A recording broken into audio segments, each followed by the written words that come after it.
1944. Rome was free, liberated after 21 years of fascist rule. The Allied Fifth Army entered the Eternal City from the south, acclaimed by cheering multitudes.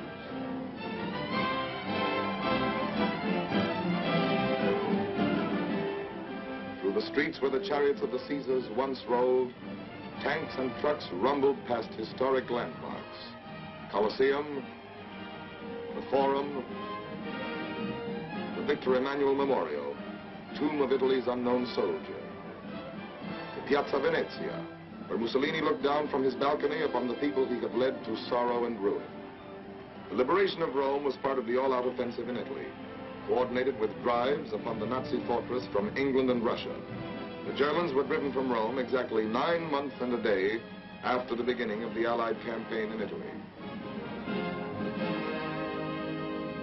Conceived by the combined chiefs of staff, the campaign had 2 phases.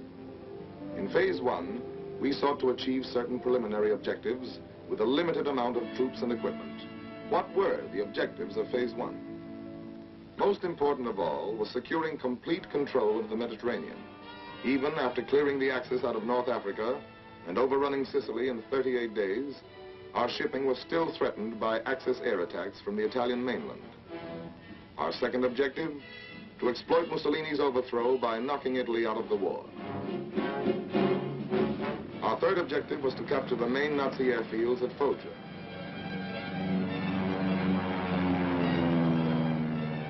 Fourth, we wanted to engage the enemy at the quickest point of contact and force him to withdraw as many divisions as possible from the Russian front and the invasion front in Western Europe. Phase 1 of the Italian campaign began on September 3rd, 1943, when the British Eighth Army at Messina, under General Montgomery, pushed across the narrow straits toward Calabria from the toe of the boot.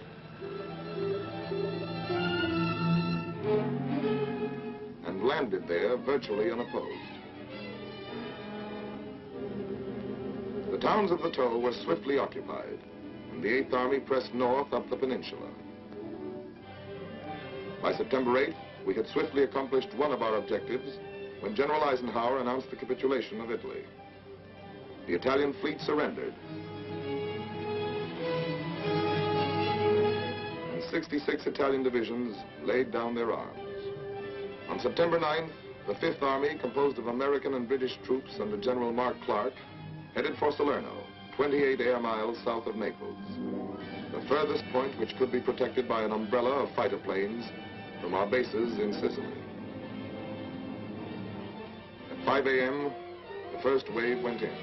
Seized German film shows the Germans entrenched on high ground, overlooking the harbor and beaches.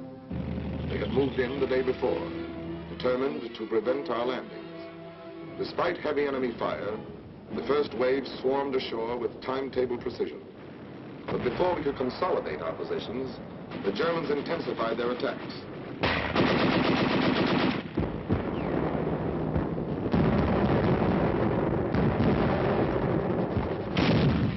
88mm guns slowed up our landings and imperiled the entire beachhead operation. Despite heavy support from the combined fleets, the situation grew more critical.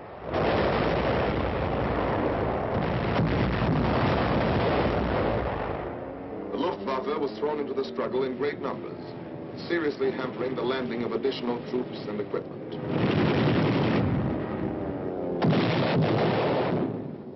Support from the RAF and the 9th American Air Force reached its peak when 1,860 sorties were flown against German troop concentrations on September 14th. On that day, the German news agency announced that Salerno was another Dunkirk. Actually, the beachhead had been secured, despite heavy losses. Meanwhile, the Eighth Army was pressing north. On September 16th, patrols of the 8th and 5th made contact. The 8th was a threat to the German left flank, while the 5th Army counterattacked from the beachhead.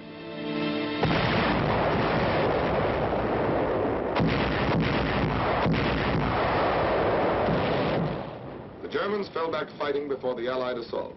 Tommies and doughboys drove them out of the foothills and pressed after them. The German withdrawal was complete. General Clark's order of the day read, "We are here to stay. Side by side with the 8th Army, the 5th Army will advance." On September 27th, the 8th captured the Foggia airfields, achieving 2 more of our objectives. Our Mediterranean shipping was now relatively safe from air attack, and from Foggia we could bomb southern Germany and the Balkans. As the Russian armies advanced, we could operate in close support with them, bombing rail junctions and military installations in the German rear. Budapest, Belgrade, Bucharest, Ploesti, Sofia. On October 1st, 3 weeks and a day after the Allied landings at Salerno, the 5th entered Naples, one of the great ports of the world. The damage done by the Germans was soon repaired, and it rapidly became our main supply artery. As our troops pushed north, they passed countless thousands returning to their battle-scarred homes.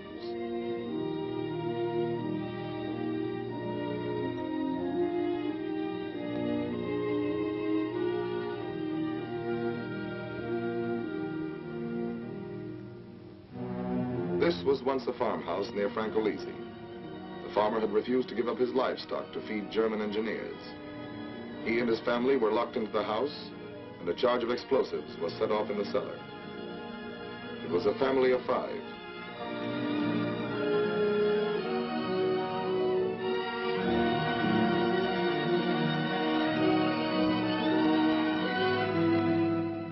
One month after our landing, we reached the Volturno River. There, the campaign became a battle of rivers and mountains, fought through autumn torrents, wind and rain.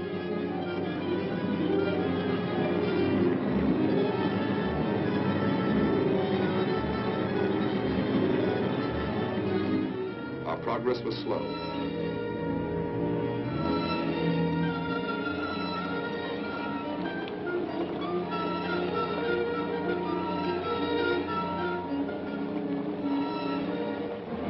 Advance units sometimes clung to their rain-soaked positions for 30 days without relief.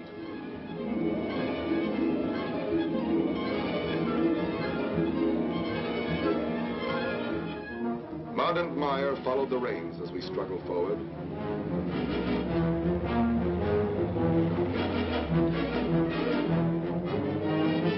Throughout the centuries, there have been hundreds of wars in Italy, but only once has it been conquered through these mountains. Winter brought snow, ice, and freezing temperatures. A topographical map shows how the mountains lie like an endless row of fortresses, each protected by its moat, a river at right angles athwart our line of march. Here, weeks were consumed forcing a single pass, crossing a single river. 100 men often held up 1,000. Let us see on this typical situation how the Germans defended a pass and the methods we used to capture it. Beyond the demolished bridges, the Germans laid minefields and emplaced machine guns and anti-tank guns to cover the minefields and bridgehead. Further back, they built pillboxes and concealed artillery just over the crest of the mountains. To take a position like this, we first had to lay down a tremendous artillery barrage. Behind this, our infantry had to swim the river at night, clear a way through the minefield, and put the machine guns and anti-tank guns out of action. Only then could pontoon bridges be put down and our artillery brought across.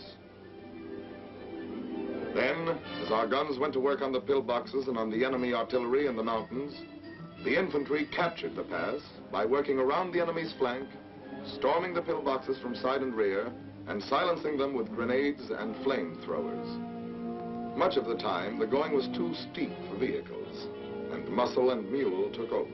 Supplies were brought through over precarious trails.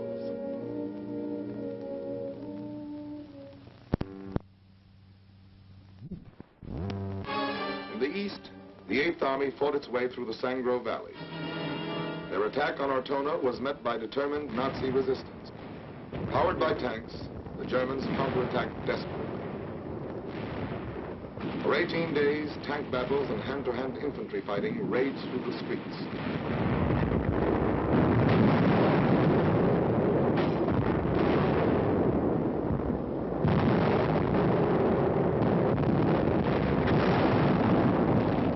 Germans were finally driven into the northwest corner of the town.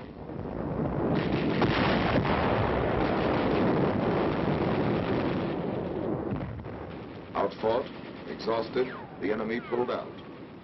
The 8th pressed after them. The tide of battle swept over Ortona and left it in its wake.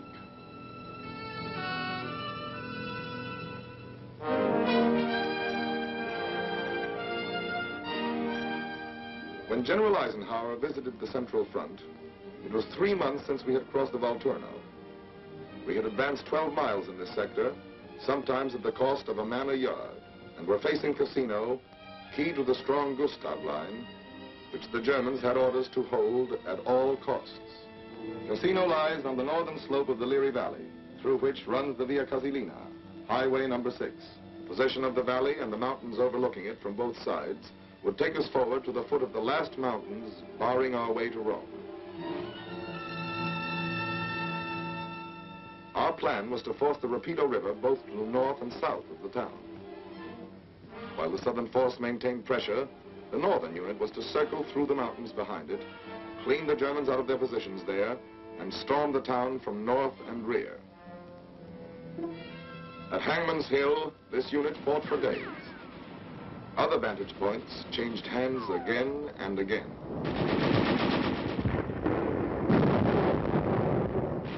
Finally, another force which had crossed the Rapido from the south fought its way into 1/3 of the town.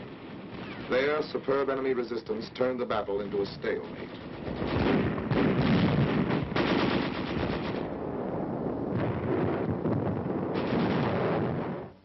The Gustav Line ran across the peninsula and was anchored at Cassino. To break the stalemate, we tried an end run, amphibious landings at Anzio and Neptuno. The Germans were caught off guard, and for several days, American and British troops encountered only light opposition as they landed and consolidated the beachhead. It was up to the German High Command to determine the importance of this new threat to their flank and rear. Marshals Rommel and Kesselring decided against falling back and brought in 13 fresh divisions from their dwindling strategic reserves. More and more, we were accomplishing our objective of diverting Nazi divisions from the Western and Russian front. Heavy Luftwaffe raids supported those 13 divisions as they sought to drive us into the sea.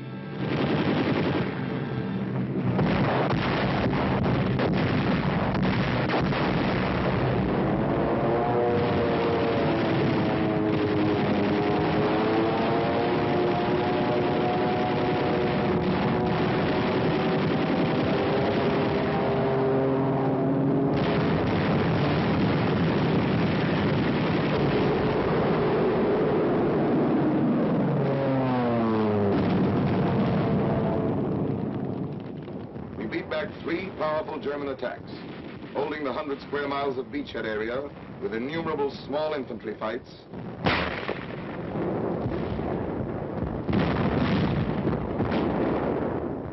and tremendous artillery barrages.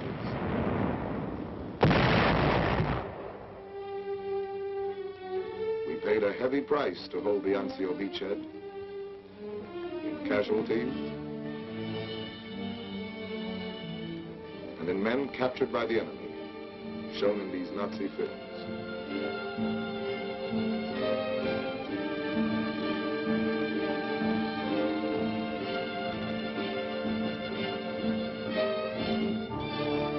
Back at Cassino, the fight continued. The Germans held an obvious advantage by their occupation of the Benedictine Abbey above the town. They were asked to abandon it and refused. We had no alternative but to bomb the abbey to save soldiers' lives.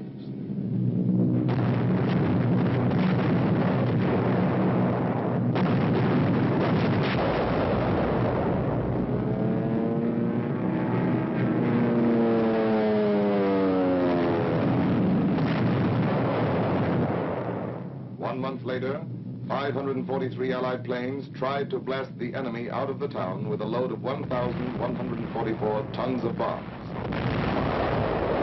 The Germans took cover in caves and tunnels.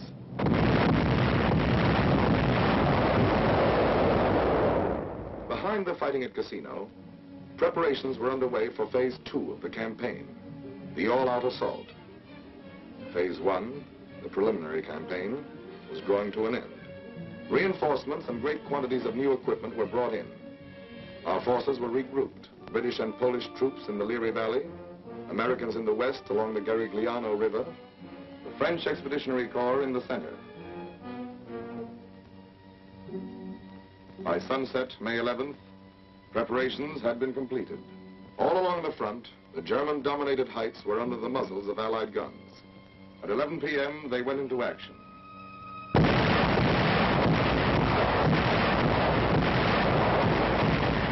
By dawn, the big push was well underway.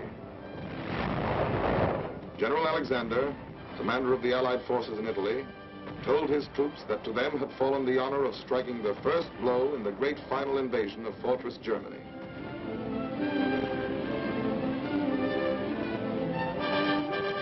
Between Cassino and the western coast, the powerful blows launched by the British, Poles, French, and Americans shattered the Gustav Line. By May 17th, only Cassino remained in German hands. Behind tanks hampered by the wreckage, British, Indian, and Polish troops fought their way in.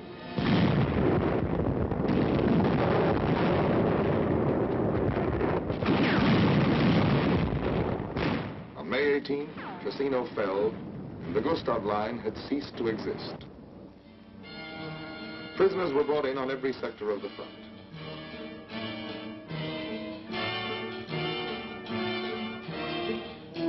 Thousands more were slain.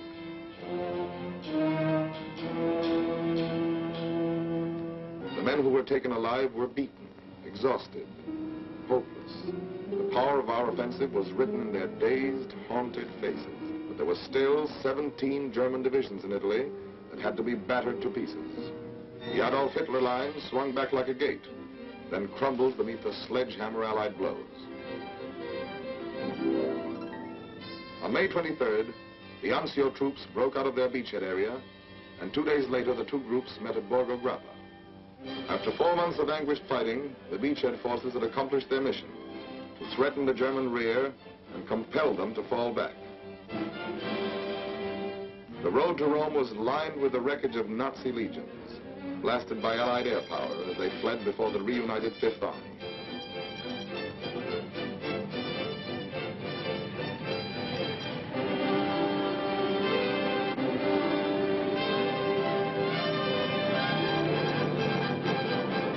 In 12 days, the mounting fury of the Allied drive threw the Nazis back to the outskirts of Rome.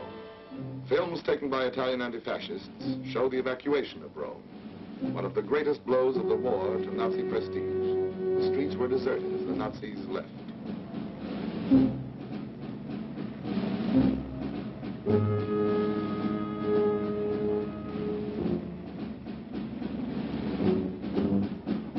After 21 years, a free Rome laughs again. A free Rome speaks again.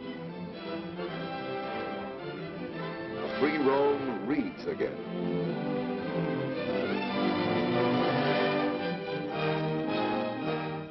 A free Rome assembles in the Piazza San Pietro to receive the Pope's blessing.